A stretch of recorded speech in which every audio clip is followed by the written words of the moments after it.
this a lot more, but there is a big battle going on in Homer Township between two Republican slates. If you don't know it, February 25th, which is just 3.5 weeks after the time of this current recording, there's a primary in any of your townships or your municipalities that have partisan primaries. So not a lot of the state, but some regions, including Homer Township. That's coming up pretty soon. And there are two Republican slates, one of which is being actively backed by the Homer Township Democratic Organization, pushing their people to vote for one slate because they hate Steve Balich that much that they want to knock him out. Chris, what's going on down there? So oftentimes people ask me, Chris, how did you get so cranky? Why are you losing your hair at the age of 25? How are you so handsome despite all of that? These are the questions people ask me on the street.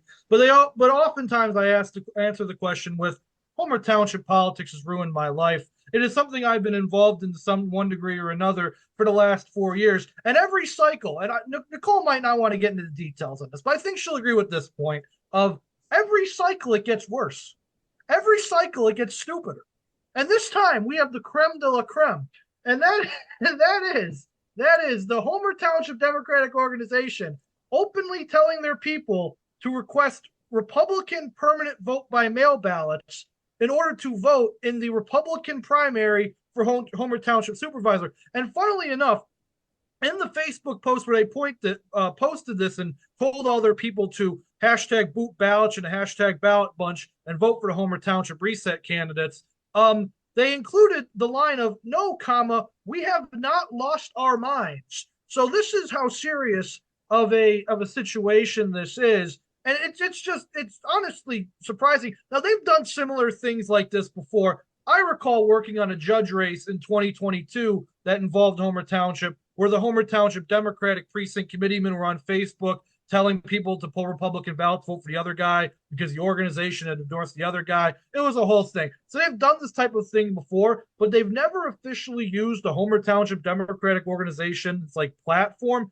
to endorse the one Republican slate against the other Republican slate. And to that I say thank you, because it just made everybody's job who was supporting Steve a lot easier, because you just gave us great ammunition to say that, hey, these other guys, they're endorsed by the Homer Township Democratic Organization. So all you did was shoot your guys, your favorable party team in the foot. And thank you for making me lose even more of my hair at the age of 25, because Homer Township politics is stupid, but for some reason I'm a masochist and I keep coming back. We keep making fun of Pritzker for lying, but Chris saying he's 25. I want to see the paperwork there. I want to see a birth certificate. Yeah, I have to. I mean, obviously, I'm from Homer Glen. He's not wrong when he says every year I'm just impressed. The word is impressed with how it gets out of hand.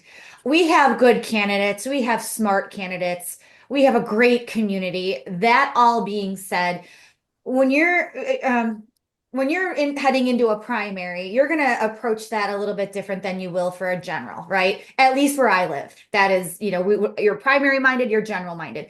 We're heading into a primary. I can't help but feel like this is a little bit like the Green Bay Packers choosing the new head coach for the Chicago Bears. I just feel like, trying to just stay light about this and laugh about this because I live here too, but it just doesn't feel right. But yeah, I've seen that. I actually, I try not to stay on these village pages. Someone actually asked me my opinions on this.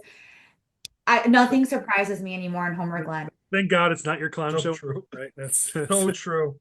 Chris. I think Chris, you wanted the Bears to hire Mike McCarthy. You were very sad when we chose more wisely than that. It'll still be, you guys are still in the same perpetual loop that you guys are going to suck forever. So I don't care who you hired as head coach. Mike McCarthy would have just been hilarious. McCarthy would have been bad. I'm optimistic about Johnson, but I like that analogy, Nicole. That was good. I felt like Chris would like it, and it's I'm not. I want to say this for anyone from Homer Glen watching this. I'm not making fun of the political climate. I take it very seriously. It's getting out of hand. I would like to see it stop. The bullying is bad. The name calling is bad. The doxing, it's all bad. So a joking set aside, I think we need to get back to serving our community. That's a good clarification. I mean, listen, I would say, Chris, you're right. This was just dumb tactics by the Democratic Party. I mean, all you did was hurt the candidates you wanted to help. Plus, you've now had a bunch of Democrats who are now going to be listed as Republicans and maybe on the Republican vote by mail list, where they're going to get a Republican ballot in the next primary because they don't even know that that's what they've signed up for permanently. So just they've created all sorts of problems for themselves. I'm kind of struck by this. What were to happen if a Republican organization were to say, hey, in this other race over here, there's two Democratic slates. Here's the one that's more towards our side, that's more conservative. You should vote for them. I mean, it would be this big uproar. Republicans, how dare you say to support Democrats? Yeah, I think sometimes tactically, I wish we would be a little bit more, chess playing instead of checkers playing. If I'm going to go to deep blue area, I'd rather have a conservative Democrat or a moderate Democrat. But then I get attacked for, and I've done it. I've supported plenty of center right or more moderate or conservative Democrats in deep blue areas because that's a step in the right direction. And then I get all the time, Colin has supported a Democrat. Well, yeah, it's an 80% Democratic district and I helped get a moderate elected. Of course I'm going to do that. It's moving in our direction. I think sometimes we can learn tactically to be a little smarter. And I think, you know what, while the Democrats did this badly, I would say to our people who are watching this, learn from it. You can be involved. Number one, you should be involved in local politics. Stop being so afraid to go out there and point out to your voters which candidates are more conservative and which candidates are more liberal in a municipal election. Democrats are going after us in the municipals. You better be involved too. That's number one. And number two, when you don't have candidates, if you're in more of a deeper blue area, then still get involved. Find those candidates who, yeah, maybe they're Democrats, but they're more conservative or more moderate. That's a step in the right direction. You can move the ball in our direction. We don't have to always be so worried about getting involved and maybe someone's not going to like it. Well, you know what? Let's do the right thing and be smart tactically.